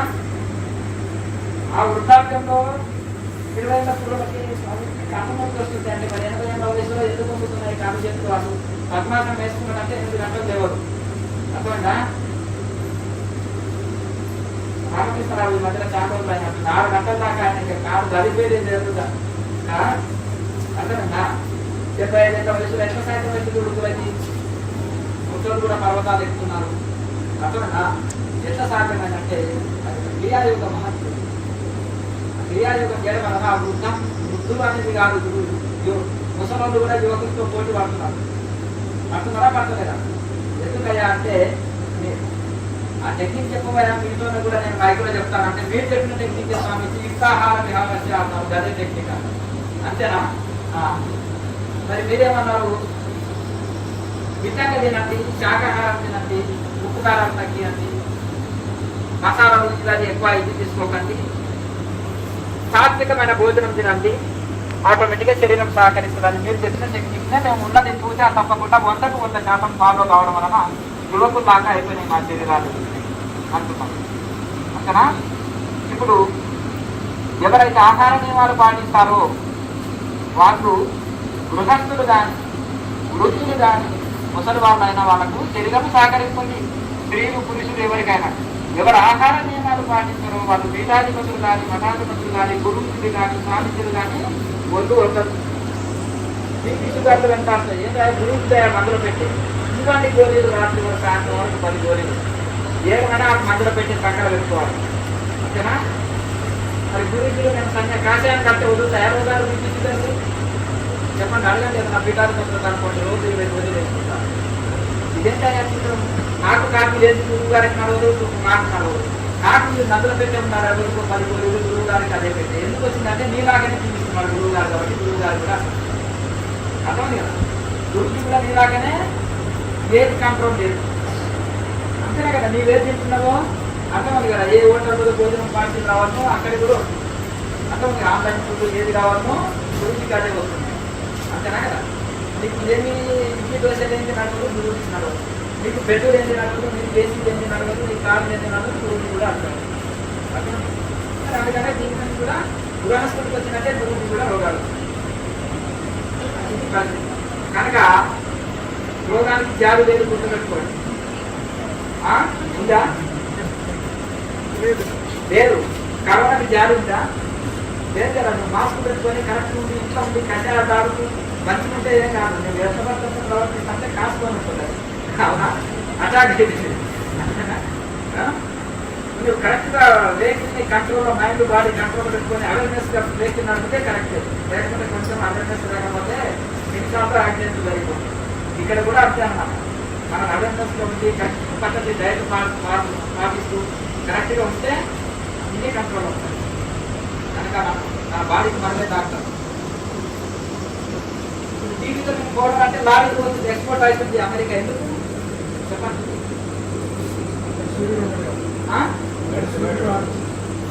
ఏసీ రూమ్ 6 నెలల కలిపి రైతు పద్ధతి. ఇంకా AC room, AC car, AC office వెంట శరీరానికి తగలదు కాబట్టి టీవీ అవసరం. మరి ఎక్కడ తిరిగే వరకు అవసరం లేదు. అర్థమైనా? అందుకని అలాగే కనుక ఆ విధంగా మనకు ఉదయం 6 నుంచి 7 వరకు సూర్యరశ్మి తగలాలి శరీరానికి. అంతేనా? సూర్యరశ్మి ఉంటే అప్పుడు డీవిటమిన్ ఎక్కువ ఉంటుంది. లేత ఎండలో ఉదయం ఎండలో డీవిటమిన్ ఎక్కువ ఉంటుంది. ఎండ మనకు తగిలేటట్టు చూసుకోండి. అందుకనే వాస్తవానికి పెద్దలు ఊరికంటే సూర్యుని యొక్క వెలుతురు ఇంట్లో పడితే ఏముంటుంది? క్రిములు నశిస్తాయి, క్రిములు రావు. గాలి వెలుతురు ఉంటే కార్బన్ డైఆక్సైడ్ ఉండదు. కార్బన్ డైఆక్సైడ్ గుణం కిందికి వెళ్తుంది, ఆక్సిజన్ గుణం పైకి వెళ్తుంది, తేలిక ఉంటుంది. అర్థమైందా? కనుక ఆ విధంగా మనకు గాలికి కిటికీలో ఆపోజిట్ ఎందుకు వెళ్తారు, ఈ కిటికీలో వచ్చి కిటికీలో వెళ్తుంది, ఈ కిటికీలో వచ్చి ముందర కిటికీలో వెళ్ళిపోతుంది. వెంటిలేషన్ కూడా ఆపోజిట్లో కరెక్ట్ వెళ్తారు. వెంటిలేషన్ బాగుంటారంటారు, గార్డెన్ బాగుంటారంటారు, సూర్యుని వెళ్ళ ఇష్టం పడాలంటారు, సూర్యుని వెళ్తారు. ఇవన్నీ ఇలా ఉంటే ఆరోగ్యం చక్కబడుతుంది. సూర్యరశ్మి ఇంట్లో పడినప్పుడు క్రిములు ఉండవు. ధూపం ఎందుకు వేస్తారు, మైసాక్షి గుగ్గిలము రకరకాల వేస్తారు. అప్పుడు ఎందుకు వేసేవాళ్ళు, గోమయంతో ఎందుకు అలికేవాళ్ళు, సాంపికాలు ఎందుకు తగ్గేవారు, క్రిములు రానివ్వాలి, క్రిములు రానివ్వవు. గాయాలకు కూడా పసుపు రాస్తారు. ఆడవాళ్ళకి కాళ్ళకు రాసుకోవడం, ముఖానికి రాసుకోవడం ఎందుకు, యాంటీబయాటిక్ పసుపు. అట్లా ఎందుకంటే ఈ విధంగా ఉంటుంది కనుక మనం ధూపము అది ఇంట్లో వేస్తే ఎందుకుంటుంది అంటే స్వచ్ఛమైన ధూపము, గుగ్గిలము మైసాకు ఇటువంటి వేస్తే మన పుస్తకాల సందున ఊడవం, సమాన సందున ఊడవం ఇంత క్లీన్ చేస్తాం అంతే. ఆ యొక్క సమానం నిండా ఉంటాయి. చిన్న ఇల్లు ఉండడం కూడా అన్ని సమానం ఉంటాయి. అందులోకి పొగ వెళ్ళిపోతుంది కదా ధూపం వేస్తే, ఏ సందులోకి వెళ్ళినా దూరిపోతుంది. అని ఎంత సామాగ్రి ఉన్నా పుస్తకాలు ఉన్నా దాని సందులోకి కూడా దూరిపోయి క్రిములు లేకుండా పంపించేస్తుంది బయటికి. క్రిమినాశిని అది, సువాసన వస్తుంది, ఇట్లా గుమగుమ రాలుతుంది, క్రిములు లేకుండా ఉంటాయి. అందుకనే గుగ్గిలము మైసాక్షి ధూపము అంటారు. ఒరిజినల్లీ ఆయుర్వేద షాప్లో చూసి తెచ్చుకోవాలి. అర్థమైందా? అదేదో ఇది రకరకాలవి తయారు చేస్తారు, ఆ తయారు చేసేది ఉట్టివే. గుర్తుపెట్టుకుని ఏ ప్రోడక్ట్ అయినా కానీ కంపెనీలు తయారు చేసేది ఏ ప్రోడక్ట్ అయినా కానీ 80% డస్ట్, 20% మూలిక. మెడిసిన్ అయినా కానీ అది ఇంకా ఏ ప్రోడక్ట్ కానీ అల్లము, బెల్లము, ఉప్పు, పసుపు, కారం ఏదైనా కొనాలి. లేదంటే ట్యాబ్లెట్ ఏదైనా పర్వాలేదు. ఒక కొండ జాతి వాళ్ళు చేసిన మెడిసిన్ ఉన్నదనుకోండి, 100% మూలిక ఉంటుంది. కంపెనీ ఏం చేసినా కానీ ఇంకా సర్టిఫికెట్ పెట్టుకుంటారు. నేను చిన్న మెడికల్ షాప్లో పనిచేసేవాడిని అండి. ఇప్పుడు నాకు 50 షాపులు ఉన్నాయండి. గోవిందపల్లి శాసనంలో రోడ్ల నుండి లిస్ట్ పాస్తానండి. 4 సార్లు వచ్చినప్పుడు పావుతున్న కూరగాయలు కూడా పడుతున్నారు. ఒక దుర్మార్గుడు ఉన్నాడు హైదరాబాద్ నుంచి, 2-3 సార్లు వచ్చాడు. వీడంటే లోపాల నుంచి చదువుతున్నాడు. అక్కడ ఎందుకు మనం మెడిసిన్ తయారు చేస్తున్నాం. మరొకసారి కూరగాయల పావుతులు పట్టుకొచ్చారా 100 కోట్లు పెట్టుకొని పట్టుకురాలి. ఇక్కడ లోపాలు మాత్రం చేస్తాడు. సోఫా చేయలేరు, వెస్ట్రన్ స్టైల్లో కూర్చీలు లేవు. అర్థమైంది కదా? ఇది ఇంత చిన్న మెడికల్ షాప్లో పనిచేసేవాడు లాజిక్. వాడు 100 షాప్లు ఎట్లు వచ్చినాయి వాడికి మెడికల్ షాప్ ఎట్లు వచ్చినాయి? మోసం. క్యాన్సర్ రోగమే లేదు. వాడు క్యాన్సర్ మొత్తం మందులు ఇస్తానని చీట్లు చేస్తున్నాడు. ఒక మనిషి స్థానం 2-4 లక్షలు తీసుకుంటే వాడికి ఎందుకు కోర్టు లేదు? అర్థమైంది కదా? మనం వచ్చిన ఏదో మెడిసిన్ అని తయారు చేస్తున్నాడు, వాడికి వచ్చింది లోపల. అర్థమైంది కదా? అసలు గురువు గారు దేవుడని ఎవరు గొప్పవాడని దోషం తయారు చేస్తున్నాను. ఇప్పుడేమైనా దయమైనా మీలాంటి వాళ్ళు మంచిగా చేస్తే సేవ నేను ఎందుకు రంగంలో తీస్తాను? ఇది కలియుగం. ఇది కనుక ఇప్పుడు ఈ విధంగా సత్యం మాట్లాడొద్దు, సత్యం చెప్పొద్దు. ఈ కాలంలో ఇది కలియుగం కనుక ఆహార నియమాలు ఎవరు చక్కగా పాటిస్తారో మన బాధ్యత మన మీద అర్థమైంది. ఇంకేమైనా డౌట్స్ ఉంటారు కదా? ప్రవచనాలు వినండి, ప్రశ్న జవాబులు వీడియోలు ఉన్నాయి కదా, అవి వినండి, మీరు బాగుపడతారు. అర్థమైంది కదా? ఇప్పుడు 2 పూటలు సాధన చేయండి, మోక్ష స్థితిని అందుకోండి. ఒక్కరు పీచు చేయకుండా ఉపదేశాలు ఇచ్చేవాళ్ళు ఉన్నారా? క్లాసులు ఇచ్చేవాళ్ళు ఉన్నారా? ఆన్లైన్ క్లాస్ కానీ అది ఆఫ్లైన్ క్లాస్ కానీ ఏదన్నా మొదట వాట్సాప్లో స్టార్టింగ్ చేయవా, అందులో అకౌంట్లో కొట్టి రా అని అంటారు. అర్థమంటా? కనుక మన తండ్రి మన నుంచి ఏం ఆశిస్తాడు? గుర్తుపండి, నిజమైన ఆత్మజ్ఞాన గురువులు శిష్యుల నుంచి ఏం ఆశిస్తాడు?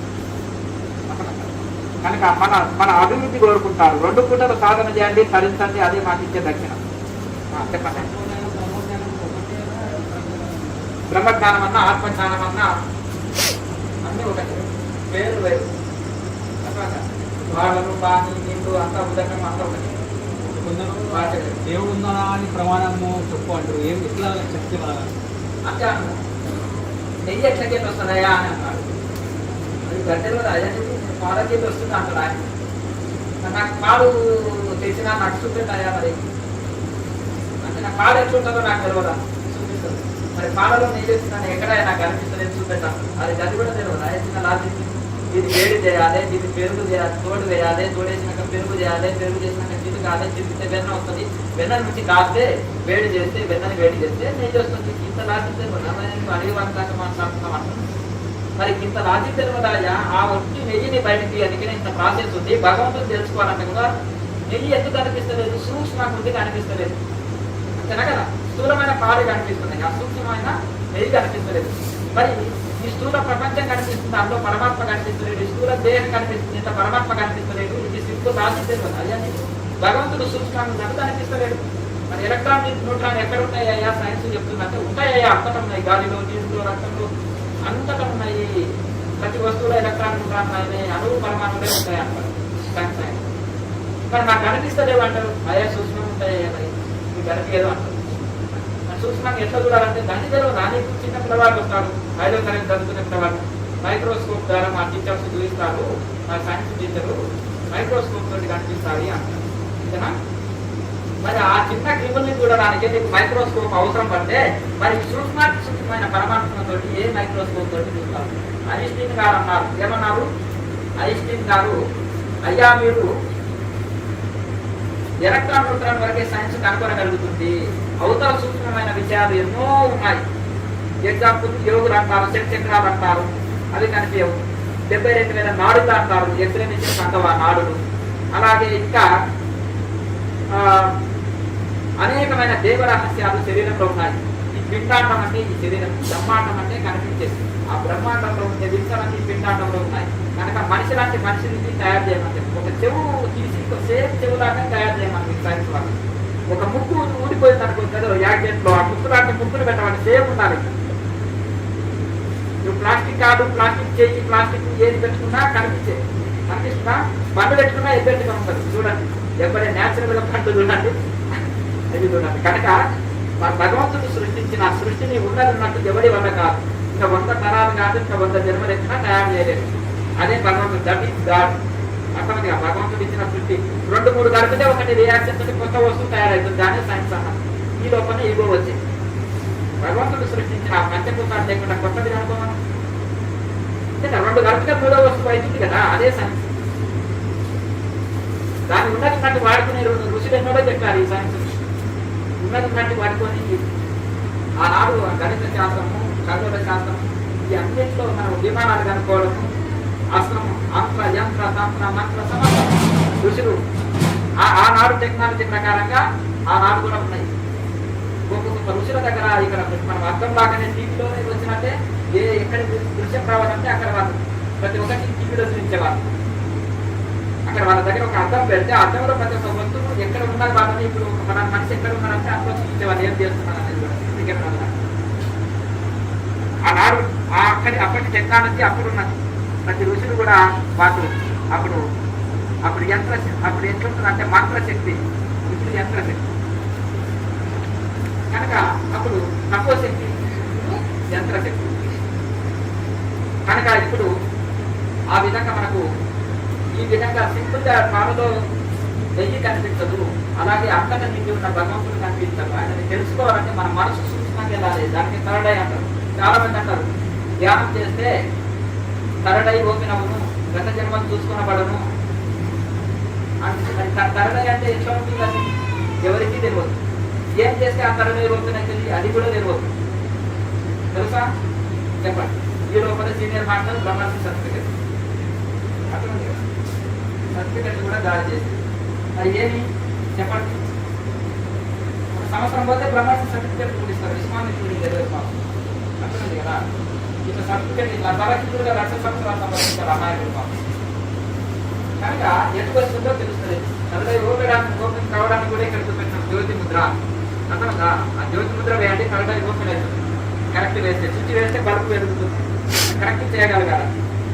కనుక ఆ విధంగా ప్రతి దానికి సైంటిఫిక్ క్రియాయోగం అనేది సైంటిఫిక్. పరమహంస జగన్నాథ అమెరికన్ దేశాల్లో వ్యాప్తి చెందారు. మీరు నల్ల జాతి వాళ్ళు ఆఫ్టర్ గురించి నాకు నేర్పేది. మా వివేకానంద స్వామి ఇచ్చారు కనుక ఆయన ఒక ఫైర్ బ్రాండ్, ఆయనలో ఒక పవర్ ఉంది. అంతేనా కదా? ఆయన ప్రవచనాలు బాగుంటాయి, ఆయన ఫాలో అయినా. మీ దగ్గర మేము నిన్ను గురువులు తీసుకోవడం మీ దగ్గర నేర్చుకోవడం ఏంటంటే మీరు సైన్స్ అంటున్నారు. మీ దగ్గర సైన్స్ ఉంది, మా దగ్గర బ్రహ్మ విద్య ఉంది. ఒకరికొకరు పరస్పరం లాభం పొందాలి. నువ్వు సైన్స్ ప్రకారం అన్నం తినకపోతే జీవిస్తావా? ఎవరు అంటారు. గాలి లేకపోతే ఎవరు అంటారు. అలాగే అన్నం తినకపోతే, గాలి తీసుకోకపోతే, గుండె కొట్టుకోకపోతే, ఇవి లేకుండా కూడా నేను జీవించి చూపిస్తాను. ఇస్తాము అదే దట్ ఈజ్ యోగా అన్నాడు. అర్థమైందా? అట్లా అన్నప్పుడు ఆయన ఉండి అక్కడ 41 రోజులు సమాధిలో ఉండి చూపించాడు. గుండె లేకుండా శ్వాస నాడు అన్ని స్టాప్ చేసి బ్రీతింగ్ కూడా స్టాప్ చేసేసి ఆకారం కూడా లేకుండా చూపించారు.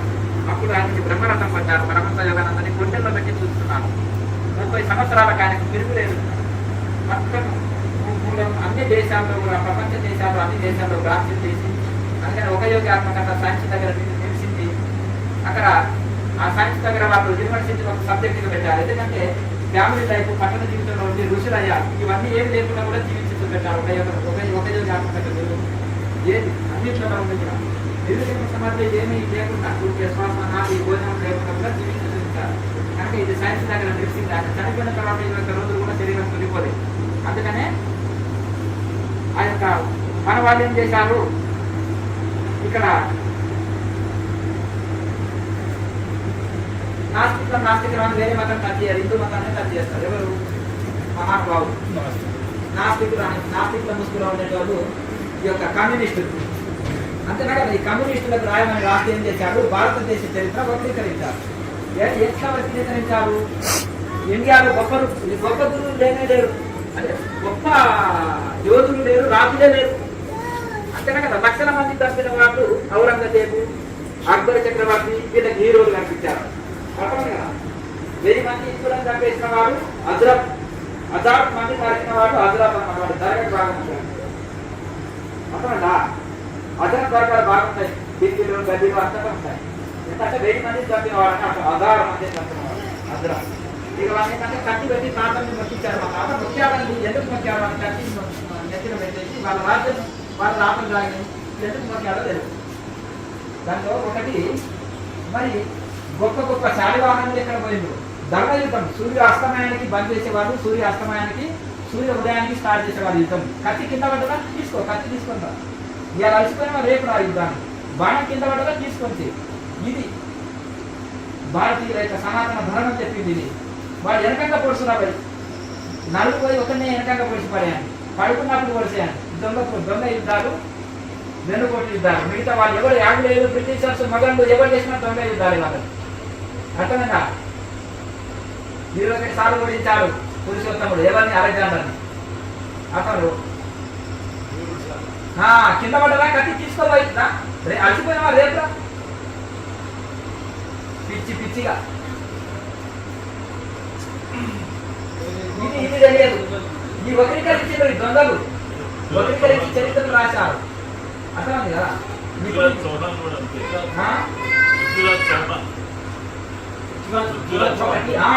గొప్ప పృథ్వీరాజ్ చౌహాన్ అలాగే ఎంత గొప్ప మహానుభావులు వీళ్ళు, యోధులు. వీళ్ళు ధర్మయుద్ధం చేశారండి. ప్రతి ఒక్కటి ధర్మయుద్ధం. వీళ్ళంతా చేసింది కూడా అధర్మయుద్ధం కాదు. వాళ్ళు ప్రతి ఒక్కటి అధర్మయుద్ధమే, దొంగదెబ్బనే, వెన్నుపోటే. వాటి వంటలను హీరోలు చేసి రాశారు. సోషల్ జరిగితే ఏముంటుంది? అర్థమైంది కదా? ఏముంది? గొప్ప యోధులైన వేద పాఠశాలలో వేదం చదివారు, వేదాంతం తెలుసు, యోగ విద్య తెలుసు, ధ్యానం తెలుసు, తపస్సు తెలుసు, గురు పరంపర ఉంటుంది. ఒక గురువు పరంపరలో రాముడికి వశిష్ఠుడు నడపలేదా? వశిష్ఠుడు ప్రకారం నడవలేదా? కృష్ణుడు సాంఘికుడి ప్రకారం నడవలేదా? శివాజీ చక్రవర్తి సమర్థ రామదాసు ఆశ్రయంలో నడవలేదా? గురువుని అనుసరించి నడిచారు మన రాజులు. అర్థమైందా? నీతి, ధర్మము ఇవన్నీ పాటించారు. ఇటువంటి రాజుల చరిత్రని పక్కన పెట్టేసి ఒక టెర్రరిస్ట్ యొక్క చరిత్రని హీరో చేసి రాశారు. అర్థమైనా? వక్రీకరించి రాసింది ఇదే. కనుక ఈ విధంగా మనం ఎందుకంటే యోగ శాస్త్రం చాలా గొప్పది, ఋషులు చాలా గొప్పది. భారతంలో విశ్వవిద్యాలయం ప్రపంచంలో జగద్గురు ప్రతి దేశస్తులు వచ్చి అక్కడ చాణక్యుడి దగ్గర శిష్యరికం చేసి నేర్చుకున్న తర్వాత ఇక్కడ దైవాలు రాసులను చూశారు, రోడ్డు మీద వచ్చి ఇక్కడ సంపదలు చూశారు. ఇదంతా చూసి ఆ ఊరవలే గుణం ప్రారంభమైంది. అక్కడ వెళ్ళిన తర్వాత మళ్ళా దండేసి వచ్చారు. ఇక్కడ చదువుకున్నారు కదా, భారతదేశము శిక్షరికం చేశారు. ఇక్కడ విద్యలు నేర్చుకున్నారు. నేర్చుకున్న తర్వాత అప్పుడు పడవ ప్రయాణంలో వచ్చేవారు. హిందూ నాగరికత కాలం నుంచి కూడా పడవ ప్రయాణంలో వచ్చి భారతదేశం నుంచి చదువుకున్న వాళ్ళు, రాకుమారులు వచ్చి ఇక్కడ చదువుతున్న వాళ్ళు ఇక్కడ సంపదలు చూసి ఒక్కొక్కరు దండేసి వచ్చి మళ్ళీ వీళ్ళని ఏం చేసేసారు, నలంద యూనివర్సిటీలో ఉండే పుస్తకాన్ని చేశారు. దాన్ని ఘోరంగా ఇది చేసి పడేశారు. అప్పుడు ఏమైంది, అందుకని వేదంతో 5 సార్లు ఎందుకు వర్తిస్తారంటే పుస్తకం ఉంటే ఎవరైనా మంత్రం చేస్తారు, తగలబెట్టారు, చెద వస్తుంది, పాడవుతుంది, ఎవరైనా అందిస్తారు, మస్తకంలో ఎక్కించేవారు గురువులు. అర్థమవుతుందా? పుస్తక జ్ఞానం పనికిరాదు అవసరానికి, మస్తక జ్ఞానం పనికిరాదు. అర్థమవుతుందా? కనుక ఏదైనా మస్తకానికి ఎక్కించేవారు. కనుక ఆనాడు నోటికి పాఠాలు చెప్తే నోటికి పట్టి పట్టించేవారు. ఆనాడు కాగితాలు లేవు, పుస్తకాలు లేవు, ఇంటి లేదు. కనుక ఆనాడు అంతా నియమాలు పెట్టి ఇది చేసేవారు. కనుక పుస్తకంలో పెట్టి ఎప్పుడైనా చేసేదే కానీ మస్తకంలో ఉంటే మంచిదని ఇది చేసేవారు. కనుక ఆనాడు ఈ యొక్క భారతదేశంలో నీతి, నిజాయితీ, సత్యము, ధర్మము ప్రతి దాంట్లో ఉన్నది. కనుక ఇక్కడి నియమాలు లాంటి శాస్త్రాలు చాలా మంది ఆధ్యాత్మిక సంస్థలు కూడా భగవద్గీత చదవకండి, పతంజలి సూత్రాలు చదవకండి, నేను మాత్రం యోగాని వ్యాపారం చేస్తాను, గురువు మీద ఎందరో ఇంటర్నేషనల్ గురువు. అలాగే పతంజలి సూత్రాలు యోగాని వ్యాపారం చేస్తూ పతంజలి సూత్రాలు కనిపిస్తాను. అలాగే ఈ విధంగా మనకు శాస్త్రాలు తంత్రాలు, నియమాలు తంత్రం, వెస్టర్న్ బుక్కులు లేదు, వెస్టర్న్ గురువులు లేదు. ఒక్క వెస్టర్న్ వాళ్ళు వచ్చి ఇక్కడ స్పిరిచువాలిటీ డెవలప్ చేశారు. ఇప్పుడు మన మత మార్పులు చూడండి, మన వాళ్ళు మారి మన వాళ్ళని మారుస్తున్నారు తప్ప ఒక్క వెస్టర్న్ వాళ్ళు వచ్చేసి ఇక్కడ మాస్టర్ వచ్చేసి ఇక్కడ మత మార్పులు చేస్తున్నారు. ఎందుకు? వారికి తెలుసు అంత పసలేదని తెలుసు, వాడికి తెలుసు ఇది శాస్త్రీయంగా ఉండదని తెలుసు. వాడు ఏం చేస్తున్నాడు? ఇస్కాన్లో పోయి అదరా నాలకిస్తున్నాడు, పోయి భజన చేస్తున్నాడు, పిల్లలు పెట్టుకుంటున్నాడు, పిల్లలను తీసుకుపోయి వేద పాఠశాలలో చేంజ్ చేస్తున్నాడు. అంతేనా కదా? అలాగే యోగా సెంటర్లో చూడండి, ఏ గురించి దగ్గర ఉన్న ఫారినర్స్ ఇంగ్లీష్లో క్లాసులు చెప్తే 100 మంది జాయిన్ అవుతున్నారు. అవునా? ఆయుర్వేద సెంటర్లో జాయిన్ అవుతున్నారు, నేర్చుకుంటున్నారు, పీసీపీఎస్సీ చేస్తున్నారు ఫారినర్స్ వచ్చి. చాలా మంది యూత్ నేను భారతదేశంలో తిరిగినప్పుడు ఫారినర్స్ అడుగుతుంది, ఎందుకు వచ్చినామంటే నేను చదవడానికి యోగంలో, వేదాంతంలో, ఆయుర్వేదంలో పిహెచ్డీ చేయడానికి వచ్చిన. ఎందుకంటే ఇండియా శాస్త్రానికి పర్ఫెక్ట్, ఇండియన్ ఫుడ్ పర్ఫెక్ట్. ఎందుకంటే Ayurveda food, Indian medicine perfect, herbal food వస్తాయి కాబట్టి కెమిస్ట్రీ కాదు, కెమిస్ట్రీ సైడ్ ఎఫెక్ట్. అలాగే ఇండియన్ లైఫ్ స్టైల్ పర్ఫెక్ట్.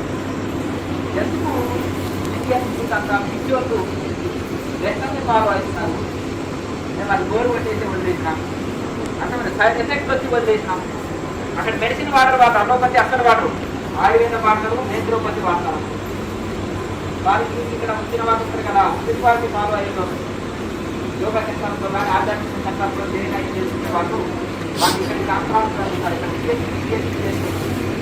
బాగా చూసుకొని వాళ్ళ మనసు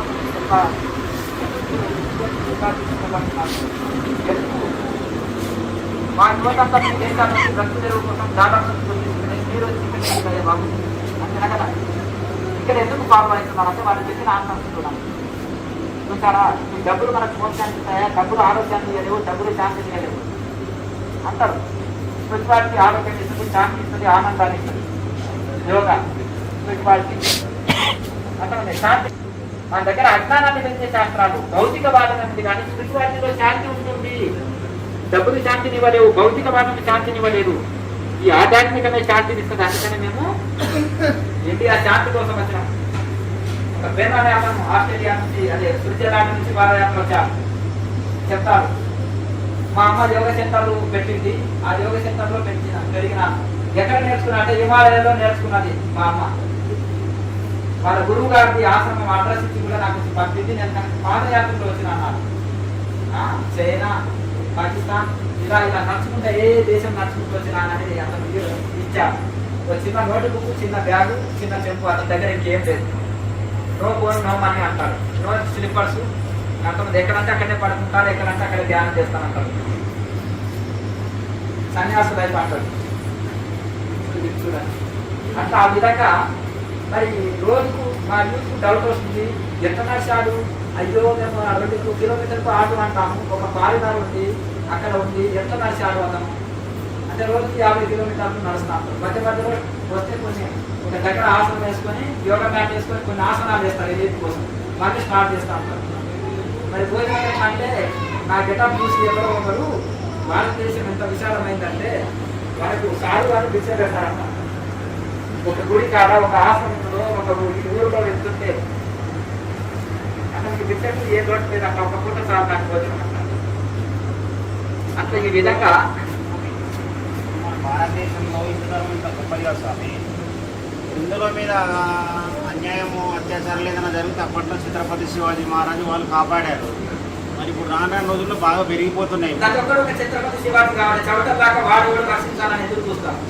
మరి ఇప్పుడు రానున్న రోజుల్లో బాగా పెరిగిపోతున్నాయి. ప్రతి ఒక్కరు ఒక ఛత్రపతి శివాజీ ఉన్నాడు, పైకి దాని పైకి నిలగదు. అప్పుడు ప్రతి ఒక్కరు ఒక వివేకానంద స్వామి తయారు కావాలి. అర్థమైందా? వాడు యూత్ ఒకటి వాడు పాటిస్తున్నారా ఆ పద్ధతి చూపిస్తాం. లక్షలాది వాళ్ళు హిందూ ధర్మాన్ని పాటిస్తున్నారు వారి మనసు యూత్. భారతదేశంలో అయితే బాబు ఇంట్లో బస ఉంది, శక్తి ఉన్నందుకే వాళ్ళు యూత్ చూడరు. హరిద్వార్ వెళ్ళు, ఋషికేశ్ వెళ్ళు, ఇస్కాన్ వెళ్ళు, అక్కడ వెళ్ళి పూరి జగన్నాథ్ దగ్గరికి వెళ్ళి 10 లక్షల మంది ఫారినర్స్ ఇస్కాన్ ధర్మంలోకి వచ్చారు. ఇది కదా గొప్పతనం. అర్థమైందా? అది చూస్తలేదే. ఇక్కడ ఏదో బాబు అమాయకుడు పాపం, వీళ్ళు అమాయకుడు మాయమాటలు చెప్పి ఇచ్చేసిండు. అర్థమైందా? మాయమాటలు చెప్పి మాట్లాడబడ్డది తప్ప వాళ్ళకి తెలియదు పాపం. ఈ ధర్మం తెలియదు, ఈ శాస్త్రాలు తెలియదు. వాళ్ళకి రెచ్చగొట్టి ఎవరు నిన్ను అంచి వేసిండ్రు, రాముని అంచు వేసిండ్రు, హిందువులు అంచు వేసిండ్రు అని మాయమాటలు చెప్పేసి మార్చుకున్నారే తప్ప వాళ్ళు బుద్ధిపూర్వకంగా మారట్లేదు. మొదలు వాళ్ళకి ఇచ్చినట్టే ఉంటారు, తర్వాత దేశంలాగా గుర్తు చేస్తారు. గుర్తుపెట్టు జరుగుతున్న వాటిని బట్టి అయితే స్వామి రానున్న రోజుల్లో మన హిందూ ధర్మం ఏ విధంగా అయిపోతుందని ఒక ఆలోచన. ఇక్కడ అది మన మనోభ్రమ. ఎంతమంది దండెత్తి వచ్చినా ఏమైంది ఉంటుంది. ఇప్పుడు ఆ ప్రతి కాలంలో కూడా ఎట్లుంటుందంటే రాక్షసులు దేవతలు 2 ఉంటాం. ఇక్కడ కూడా రాక్షస గుణాలు, దైవ గుణాలు. ఇక్కడ అర్థమైంది. శాస్త్రాన్ని అనుసరించిన వరకు దైవ గుణాలు ఉంటాయి, శాస్త్రాన్ని అనుసరించిన వరకు రాక్షస గుణాలు ఉంటాయి. ఒకే ఇంత రావణాసురుడు, కుంభకర్ణుడు, విభీషణుడు ముగ్గురు ఒకే తల్లికి జన్మించారు. అంతేనా? ఇవి ఎప్పుడు ఉంటాయి, ఒకటే ఫ్యామిలీలో ఉంటాయి. గుణాలు గుణాలు ఉంటాయా ఉండవా? ఒకటే ఫ్యామిలీలో అందరూ నువ్వు ధ్యానం చేస్తారా? మీ ఫ్యామిలీలో అందరూ వస్తారా ధ్యానం? మీకు పిచ్చి వేసి మీ మధ్యలో కొద్ది అనుకున్నా నెల పోతున్నాడు ఆయన పిచ్చి ముదురుతుంది రోజు రోజు అంటారు. అవునా కదా? మీరు పిచ్చి వాళ్ళు ఆధ్యాత్మికంలో వస్తే ఆరోగ్యం శాంతిగా ఉంటారని నీవు అనుకుంటాం. అంత ఎవరు పిచ్చి వాడికి ఆనందం, నా పిచ్చి నాకే ఆనందం అన్నారు. కానీ అర్థమైందా? స్వామీజీ 2 ప్రశ్నలు స్వామీజీ. అయితే ఇంకొకటి, యోగి 3 గంటలకు లేచి ధ్యానం చేస్తుంటాడు, తెల్లవాళ్ళు భోగి తాగుతూ ఉంటాడు, రోగి గోపుతూ ఉంటాడు. తెల్లవాళ్ళు నిద్ర రాక ఎవరికి కూడా వాడిది. ఈ రోజుని ఇట్లా గడుపుతుంటారు. రోజు భోగాల్లో గడుపుతుంటారు, రోజు దుఃఖంలో గడుపుతుంటాడు, యోగి బ్రహ్మానందంలో గడుపుతుంటాడు. 24 hours దినచర్య అయింది వాళ్ళు. చెప్పండి స్వామీజీ 2 ప్రశ్నలు స్వామీజీ. అయ్యా, మీరు యూట్యూబ్లో ఈ క్రియాయోగ ఏమో ఫ్లైట్ మెథడ్ అన్నారు, మళ్ళీ రాకెట్ మెథడ్ ఏమో త్రిబంధం ఏదో చెప్పారు. ఆ జలాధారం అవి చేపిస్తారా స్వామి? ఇక్కడ చూడండి, అది అన్ని శరీరాలకు. ఇప్పుడు అయ్యా మాట్లాడకండి. నేల మీదనే నాట్యం చేయనమ్మా, గోడ మీద నాట్యం చేస్తావా? చెప్పండి. నేల మీదనే జారి పడుతున్నారు, ఇంకా గోడ మీద నాట్యం చేయాలంటే అంతేనా? నేల మీద పర్ఫెక్ట్ వచ్చిన వాళ్ళకి నాట్యము గోడ మీద కూడా ఆడగలుగుతారు. బైక్ పర్ఫెక్ట్ అయింది అనుకోండి, నేను కొండల మీద నడుపుతాను చేస్తా. కొంతమంది కొండల మీద కూడా బైక్ నడుపుతారా? నడుపుతారు కదా. ఎట్లా నడిపారు? చక్కవద్దుతేనే అభ్యర్థులు జరుగుతాయి. ఇక్కడ ప్రతి కదలిక క్షణం కూడా కదలిక మైండ్ లో ఫీడ్ అయిపోతుంటుంది. అంతేనా? కొత్తగా డ్రైవింగ్ చేసేవాడు చూడండి, వెళ్ళిపోడు నాయన, వెళ్ళిపోడు జాగ్రత్తగా అంటున్నాడు. అంతగా ఎవరైనా వస్తే కోపం వస్తుంది. తెలియదు ఎందుకు రావాలి, నేను ఒక్కనే పోవాలి రోడ్డు మీద అనుకుంటాను. ఎవరు అడ్డు రావాలని కోరుకుంటాడు, ఎవరు అడ్డు వచ్చినా గుర్తుకుంటుంటాడు. అందరూ నా మీదకే వస్తున్నారు అనుకుంటాడు. ఇతను ఆయన సైడానికి వెళ్ళిపోతుంటాడు, కానీ కనుక కనిపించేస్తుంటాడు అందరినీ. అదే తర్వాత చేతులు వచ్చి నడుపుతున్నారు, వదిలి కూడా నడుపుకుంటారు పర్ఫెక్ట్ అయిన తర్వాత. కనుక యోగంలో పర్ఫెక్ట్ అయిన తర్వాత 1 by 1 అదే మనకు వంట పడతాయి. దానికి ఆహార నియమాలు, కఠోర పద్ధతులు ఇవన్నీ పాటించాలి. అంతేనా? అట్లా కనుక ఇవన్నీ చేయగా అవి పర్ఫెక్ట్ అవుతాయి. తర్వాత మనం బైక్ నడపడమే రాదు, చేతులు నడుపుతాం ఎట్లా? అంతేనా కదా? పర్ఫెక్ట్ నడపడం వచ్చిన తర్వాత చేతులు వదిలి కూడా నడిపే శక్తి కలుగుతుంది. రెండో ప్రశ్న స్వామిజీ, ఇప్పుడు గురువులు చాలా మంది మనం వెళ్తుంటాము, కలుస్తుంటాము. చిన్నప్పుడు మాకు ఒక గురువు ఉంటే ఒక గురు నామం ఇచ్చారు, ఇప్పటి వరకు అది చేసుకుంటూ వచ్చాము. మళ్ళీ ఇప్పుడు క్రియాయోగ అంటున్నాము. ఏది ఫాలో కావాలి? కన్ఫ్యూజన్గా ఉంటుంది. ఇప్పుడు పరిపూర్ణ శాంతి కలిగితే ఇంతకు రావు కదా. అంటే అది నేను చెప్తాను, 1వ తరగతిలో ఉన్నావు, ఒక గురువు తాను 1వ తరగతి చదివిన కాలేజీకి వెళ్ళి నేను చదవను, నేను అదే గురువు నాకు కావాలంటే ఆయన కాలేజీ పాఠం రాదో, లేకపోతే ఆయన లేడు, ఆయన కాలేజీ పాఠాలే పనికి ఇప్పుడు లేడు, దేహం వదిలి ఉంటాడు. ఒకవేళ ఉన్నా కానీ ఆయన అయ్యా నాయన నేను 1వ తరగతి గురువుని అని చెప్పవచ్చు. కొంతమంది పోకుండా ఇలా 10వ తరగతి పాఠం చెప్పండి, ఇలా 1వ తరగతికి వెళ్ళి వదిలేడు. అటువంటి వాళ్ళు కూడా ఉంటారు, అంతేనా కదా. కానీ కొంతమంది ఉంటారు, నాయన నాకు ఇంతవరకు వచ్చిన వరకు చదువు కాలేజీ చదువు పెట్టింది, గురువు గారు రోజుల బుద్ధి అయితే అంటే మనసులో పెట్టుకో గురువు భక్తి, కానీ అక్కడ పై చదువు చదువు ఆ గురువుని కూడా మంచిగా గౌరవించు అంటారు, అంతే కదా. అట్లా 1వ తరగతి ఎప్పుడు కూర్చుంటా అంటే ఎట్లా, పై తరగతిలో వెళ్ళాలి కదా. కనుక ఆ విధంగా పూజా కోటి సమం స్తోత్రం, స్తోత్రం కోటి సమం జప, జప కోటి సమో ధ్యానం, ధ్యాన కోటి సమోదయ. కోటి పూజల కొద్దీ ఒక స్తోత్రం గొప్పది, కోటి స్తోత్రాల కొద్దీ ఒక జపం గొప్పది, కోటి జపాల కొద్దీ ఒక ధ్యానం గొప్పది, కోటి ధ్యానాల కొద్దీ ఒక లయ సమాధి స్థితి గొప్పది.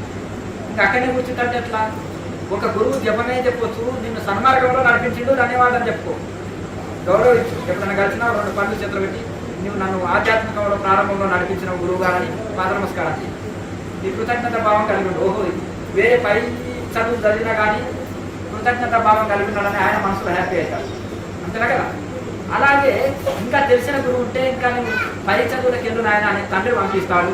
ఆ గురువు కూడా నాయన ఇక్కడ కాలేజ్ చదువులకు నీ వెళ్ళు, ఇక్కడ వరకు నీకు సర్టిఫికెట్ ఇస్తాను, నీవు తీసుకెళ్ళి అక్కడ చేయను కానీ చెప్తాడు.